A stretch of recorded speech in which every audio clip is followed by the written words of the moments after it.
Bonjour chers auditeurs de Prévention Santé, aujourd'hui en direct de Savoie, je voudrais partager avec vous une nouvelle découverte, justement une nouvelle façon de considérer le corps et l'esprit avec un outil qui s'appelle le Stranic. Je l'ai découvert grâce au docteur Garit. Bonjour. Bonjour. Vous êtes médecin psychiatre. C'est bien ça. Alors expliquez-nous, qu'est-ce que le Stranic ? C'est un logiciel d'analyse cognitive qui permet de réaliser un bilan psychosomatique et psycho-émotionnel de la personne testée. C'est aussi un outil qui permet de corriger les programmes erronés et de rétablir une homéostasie par l'utilisation de stimulations lumineuses et colorées. C'est un outil de développement personnel aussi. C'est un outil qui permet de connaître le fonctionnement du cerveau et la relation du cerveau avec les organes, les cellules, les systèmes d'homéostasie dans lesquels ils sont impliqués, et qui permet aussi à celui qui est testé de mieux connaître la relation avec le monde extérieur et son monde intérieur. Donc cette relation entre la maladie et la symbolique un petit peu... C'est exactement ça. D'où vient ce logiciel ? Ce logiciel a été conçu en Russie dans les années 86 à 2000. Le premier développement, c'était le système de virtual scanning qui avait été créé par le docteur Grakov à l'université de Krasnoïarsk et l'université de Saint-Pétersbourg. Ça vient de loin, quoi. Ouais. À l'aide d'algorithmes complexes, à la croisée des chemins entre la biologie, les mathématiques, l'intelligence artificielle, Grakov a créé une sorte de modèle de représentation du cerveau qui était calculable et fonctionnel, une sorte de représentation biomathématique du cerveau. Et comment fonctionne-t-il ? En analysant la façon avec laquelle le consultant considère le monde extérieur, qui est représenté ici par des petites séquences de films, le test va mesurer ses fonctions cognitives et établir un modèle de représentation, ou plus précisément une simulation, du fonctionnement de son cerveau et des relations que celui-ci établit avec le corps et l'esprit. Alors, à l'aide d'un test de reconnaissance et de restitution des couleurs, le Stranic Psy permet, grâce à l'analyse de nombreux facteurs cognitifs, de mettre en évidence le fonctionnement du cerveau, c'est-à-dire comment celui-ci reçoit, comment il traite, comment il stocke et comment il restitue les informations. À qui s'adresse ce Stranic, cet outil-là ? Alors, nous l'avons conçu comme un outil de connaissance de soi. Dès lors, il concerne toutes les personnes qui sont intéressées pour mieux connaître les mécanismes qui régissent leur santé physique et leur équilibre psychique. De manière plus précise, il s'adresse aux personnes qui ont le sentiment que leur santé est un tout indissociable, où le corps et l'esprit ne sont pas séparés, et qui se disent qu'une pathologie qui apparaît chez une personne, une symptomatologie physique, qu'elle soit organique ou fonctionnelle, est souvent associée à une problématique émotionnelle et psychique sous-jacente. La nouveauté, c'est que cette problématique peut être identifiée et le programme qui provoque cette anomalie peut être corrigé. Il n'y a pas un âge précis, parce qu'on va le voir un peu plus en détail tout à l'heure, mais en gros, de 0 jusqu'à la fin de nos jours, on pourrait l'utiliser. Non, on ne peut l'utiliser qu'à partir du moment où on peut gérer et utiliser une souris sur un ordinateur, puisque la manipulation du test implique une bonne gestion et une bonne manipulation. Donc on va dire qu'avant 6 ans, on ne peut pas l'utiliser, et puis après 80 ans, selon les troubles neurologiques, on ne peut pas l'utiliser. À part pour des enfants précoces de maintenant. Oui, c'est pas tout à fait exact, parce qu'on pourrait même imaginer qu'un enfant en bas âge puisse être sur les genoux de sa mère et donner à sa mère des informations pour qu'elle le fasse, ce test, avec lui. C'est intéressant. On fait la même chose par rapport à des personnes âgées qui sont atteintes de Parkinson ou bien de syndrome dégénératif. Et le thérapeute, le médecin, le praticien, comment il peut l'utiliser avec son patient ? Alors, tout dépend de l'approche thérapeutique ou le domaine de compétence dans lequel ce thérapeute fonctionne. Un homéopathe, un naturopathe, un psychothérapeute ne vont pas l'utiliser de la même manière. On va dire que le Stranic va apporter une quantité extrêmement importante d'informations, aussi bien sur le plan somatique, psychosomatique, que sur le plan émotionnel et psychique. Et ce sera vraiment au thérapeute, en fonction de son domaine de compétence, d'ajuster la recherche qui va être faite sur le Stranic pour pouvoir avoir les informations dont il a besoin. Donc le psychothérapeute, lui, il va avoir une capacité de facilitation qui est assez extraordinaire, puisque en quelques minutes, il aura des informations sur les conflits déclencheurs, les conflits les plus importants de la personne. Pour l'homéopathe, ou bien pour le naturopathe, ceux en tout cas qui, dans les approches de santé, considèrent qu'il y a un lien entre le corps et l'esprit, il y aura des informations aussi bien sur les zones de sensibilité du corps que sur les éléments psychologiques qui les animent. La séance dure à peu près 1 heure? La séance dure 1 heure, 1 heure et demie. En réalité, tout dépend de la demande de la personne. Il y a des personnes qui viennent avec une sorte... La recherche très profonde n'est parfois. C'est ça. On a accès à une quantité d'informations qui est énorme. Et si on voulait considérer toutes les informations, il faudrait plus de 3 heures. Et en même temps, trop d'informations tue l'information. Vaut mieux en faire des courtes. Je pense que c'est un peu gourmand et un petit peu dangereux de vouloir avoir toutes les informations d'une seule façon. Maintenant, le thérapeute, lui, il a un objectif qui est en rapport avec la plainte de la personne. Et je pense que c'est la meilleure manière d'utiliser le Stranic Psy, c'est d'entendre la plainte, d'écouter la plainte et d'aller interroger autour de cette plainte ce qu'il y a derrière. Et justement, une fois que la séance est passée, comment se passe l'analyse des résultats? L'analyse des résultats se fait en présence du patient ou du consultant, bien évidemment.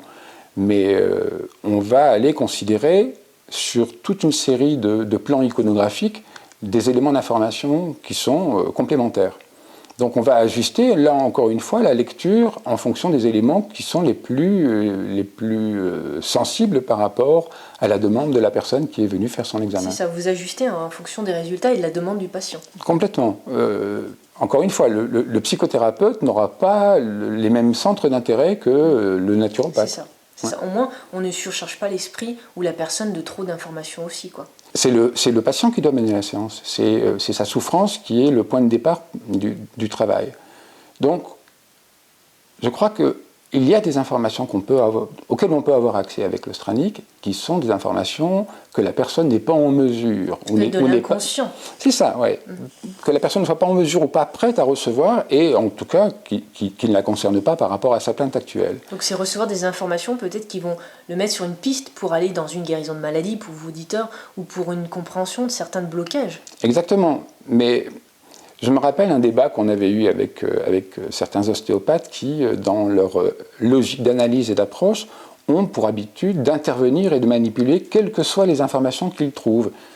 Ici, notre démarche est presque inverse. On refuse d'être dans la manipulation et l'objectif n'est pas de dévoiler à la personne quelque chose. C'est de l'accompagner dans la découverte de certains éléments. Une fois que les personnes ont ces résultats-là, comment se passe le soin ? Alors, le soin, encore une fois, va dépendre de la spécificité du domaine de compétence du thérapeute. Le thérapeute peut considérer, en tant qu'homéopathe, que telle intervention, tel remède va être particulièrement adapté par rapport à ce qu'il a trouvé. Le psychothérapeute pourra dire, eh bien, au cours des prochaines séances, je vais plutôt mettre mon coup de projecteur sur telle problématique ou telle problématique. Mais il est possible, comme on l'évoquait au tout début de l'entretien, de créer un programme de correction. Alors ce programme de correction, c'est toujours la même chose, hein, c'est une synergie entre le thérapeute et la personne qui vient en consultation. On va choisir des organes, des lieux, des problématiques, des émotions, un certain nombre d'items, et ces items vont donner lieu à une programmation d'une correction. Alors cette programmation de correction, c'est une correction dans le domaine de la thérapie par les couleurs. Luminothérapie. Oui, on peut dire que c'est de la luminothérapie et de la chromothérapie. Mais on utilise une chromothérapie très complexe puisqu'on va utiliser 1 600 000 nuances de couleurs. Alors, l'objectif de cette chromothérapie, c'est d'entrer dans une logique de reprogrammation. On a 2 types de reprogrammation qui sont impliqués dans le processus. Une reprogrammation qui est presque de type PNL, avec un ancrage visuel, et le fait que chaque programme va donner lieu à 6 séances de 10 à 12 minutes, crée un setting où pendant 10 à 12 minutes, la personne va rester concentrée sur l'organe ou l'émotion qui est concernée. En tant que tel, c'est déjà un bon moyen d'aller sur le programme erroné. La deuxième reprogrammation, qui est plus spécifique au Stranic Psy, c'est une reprogrammation qui est de l'ordre de la reprogrammation virtuelle.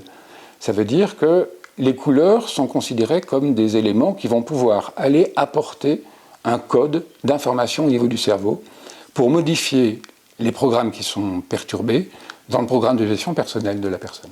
Sous quelle fréquence le patient doit utiliser cette luminothérapie, ce soin, cette correction ?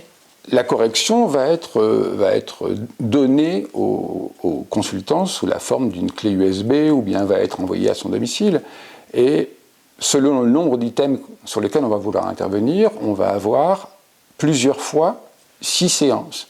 Chaque item correspond à 6 séances de 12 minutes.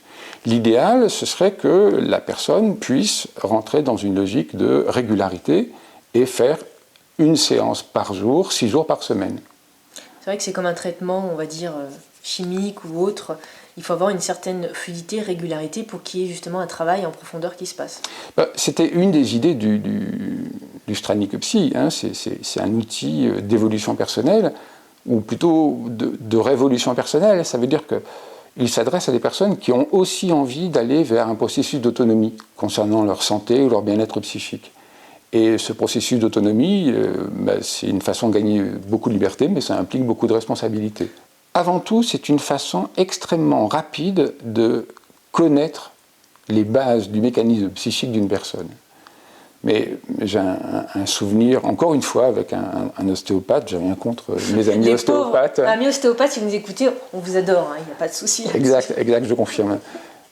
Un ami ostéopathe qui a découvert un des tableaux, et sur un des tableaux, il y avait une colonne qui désignait tout ce qui était en rapport avec la colère, qui était un mode d'expression qu'il connaissait particulièrement bien. Et en déroulant cette colonne, il a fait des liens avec la relation avec son père et avec une façon de procéder à l'école qui a été une singularité assez importante. Ce qui était troublant, c'est que c'est un homme qui a fait pas mal de thérapie, mais on l'a vu dans les semaines et dans les mois qui suivaient, le simple fait d'avoir fait les liens qui apparaissaient dans cette colonne l'ont amené non seulement à modifier la relation avec son père, mais surtout, au grand bénéfice de son épouse, à se déterminer comme un père beaucoup plus présent et beaucoup plus impliqué. Si vous aviez des petites réactions par rapport à des patients qui ont utilisé Stranic pendant plusieurs années, qui ont fait des thérapies avec vous, ce qui est le plus remarquable que vous avez vu bouger le plus remarquable, c'est sans conteste le domaine des enfants qu'on appelle les enfants hyperkinétiques. C'est quoi? Définissez. Les déficits d'attention avec hyperkinésie, ce sont les enfants qui sont terriblement agités, qui n'arrivent pas à se concentrer. Hyperactifs, etc. Hyperactifs, oui. Et c'est un diagnostic qui est devenu extrêmement rapide, facile, avec un traitement qui est codifié, qui est la Ritaline. Je reste quand même confondu à l'idée que des gamins de 6 ans, 8 ans reçoivent une molécule qui est amphétaminique pendant une durée indéterminée sous prétexte que c'est directement efficace par rapport au comportement scolaire ou au comportement intrafamilial. Et je pense qu'on a dû avoir une dizaine de gamins ou d'adolescents, enfin plus d'une dizaine, qui, avec le Stranic et un sevrage complet des sucres rapides, parce qu'il y a l'alimentation, mais complètement. C'est un tout. Le Stranic se veut vraiment un outil d'information et un traitement complémentaire. Ouais. Mais si par rapport à un syndrome d'hyperactivité, on ne considère pas l'alimentation et notamment le rôle quand même toxique des sucres rapides, ça ne sert à rien. Et donc là, sur plus d'une dizaine de cas, on a eu 80% de sevrage à la Ritaline et de sevrage qui se maintiennent dans le temps. C'est vrai que pour l'avoir testé, il n'y a pas vraiment de danger. En plus, on ne prend pas un médicament, donc il n'y a pas de toxicité au niveau du corps. C'est vraiment un complément. Si on fait peut-être trop de séances, il n'y aura pas d'effet néfaste sur... non, il n'y a pas d'effet néfaste, mais on a des effets qui sont quand même tout à fait étonnants. Sur une personne qui a un syndrome de Bouvray, par exemple, une maladie avec cette fibrillation auriculaire qui devient problématique, on s'aperçoit qu'on a régulièrement une efficacité avec un arrêt des symptômes. Et donc, si la personne prend un médicament en rapport avec cette maladie de Bouvray, par exemple, on risque d'avoir un effet d'intoxication lié non pas au Stranic, mais plus lié au médicament. On a eu la même chose avec pas mal de personnes qui avaient un problème de diabète ou de régulation de la glycémie, qui ont dû, au fur et à mesure du traitement avec le Stranic, diminuer la quantité d'insuline ou bien de médicaments hypoglycémiants qu'il prenait. C'est vrai que c'est très intéressant parce que, comme je disais en début d'émission, on va comprendre, on va regarder l'organe qui est déficient, mais on va comprendre l'émotion qu'il y a derrière et ce qui s'est déclenché. Vous l'avez vu en détail, mes auditeurs. Vous allez voir aussi, on n'a pas parlé des matrices, de toutes ces zones-là, parce qu'on remonte très très loin aussi dans la vie. Oui, une grille d'analyse qu'on va utiliser, c'est ce qu'on appelle la dynamique émotionnelle. C'est une approche qui m'est très chère et qui est construite autour des 4 matrices émotionnelles. Et ces 4 matrices émotionnelles commencent et s'installent pendant le processus de naissance. Donc oui, on va avoir des informations qui concernent l'instantané, on va faire une sorte de polaroïd émotionnel, et en même temps, on va avoir des informations qui concernent plus l'empreinte de naissance ou bien les traces laissées au niveau affectif et émotionnel pendant les différentes phases de développement de la personnalité.